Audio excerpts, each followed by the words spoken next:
আমি এখানটায় মানে আমার কিছু এক্সপিরিয়েন্সটা আপনাদের সঙ্গে শেয়ার করবো যে আমরা কি করেছি। বেসিক্যালি এখানকার প্রথম আমাদের জার্নি যেটা শুরু হয়েছিল সিলভার সিট থেকে, সেখান থেকে দেরি করিনি, গোল্ড থেকে প্ল্যাটিনাম একই ফিজিক্যাল ইয়ারে কমপ্লিট করে দিয়েছি। কিন্তু টার্গেট ছিল যে এটাকে বেশি দিন রাখা যাবে না, কারণ একটাই, আমি যদি এক জায়গায় আটকে থাকি তাহলে আমার টিমে যারা আজকে আমাকে এই জায়গায় আনতে হেল্প করেছে, প্রতিটা লোক, প্রতিটা এরিও যে আমার টিমে আছে, তারা প্রত্যেকের কন্ট্রিবিউশনটা যেটা আমাকে আজকে এই জায়গায় এনেছে, আমাদের প্রত্যেকের তাদের ড্রিমটাকে সাকসেস করাটা খুব ইম্পর্টেন্ট, সেজন্য আমাকে এগোতে হবে।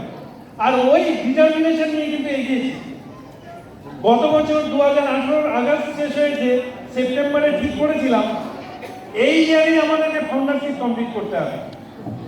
এবং শুধু তাই না, সেখান থেকে আমরা দুজন কোথাও কখনো কোনো ইস্যু হতে দেয়নি। প্রতিটা মাস এক থেকে এন্ড অফ দ্য মান্থ একই পেজ, একই গতি, একইভাবে কাজ করেছি।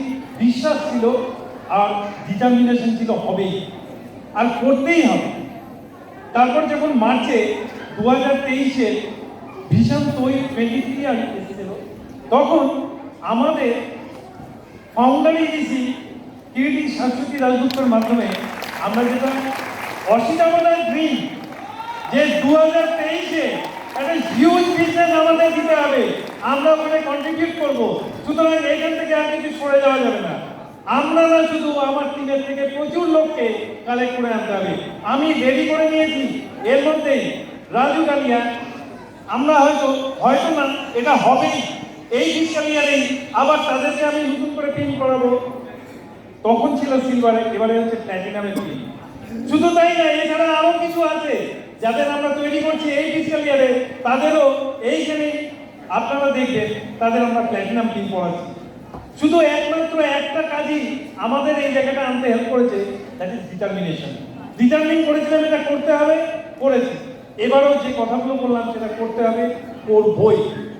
এই বলে আমি নেক্সট কথা বলার জন্য অমৃতাকে আমার মাইকে।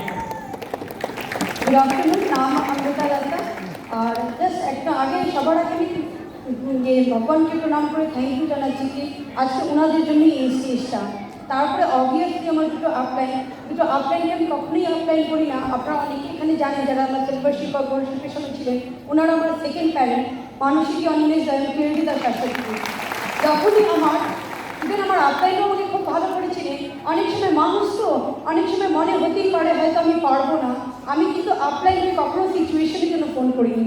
আমি ওনাদের মুখ থেকে একটা কথা শোনার জন্যই ফোন করতাম, আর দাদা যদি বলতেন তোকে পারতেই হবে আর আমরা জানি তুই পারবি, শুধু এই কথা শোনার জন্যই আমি আপলাইনকে ফোন করতাম। এই জন্য আপনারাও না আপলাইনকে কখনো কোনো সিচুয়েশন দেবেন না, শুধু তাদের আশীর্বাদ নেওয়ার জন্য ফোন করুন, ওইটাই মোটিভেট করার জন্য যথেষ্ট আপনাদেরকে। বেসিক্যালি অনেকেই কাছে দেখবেন।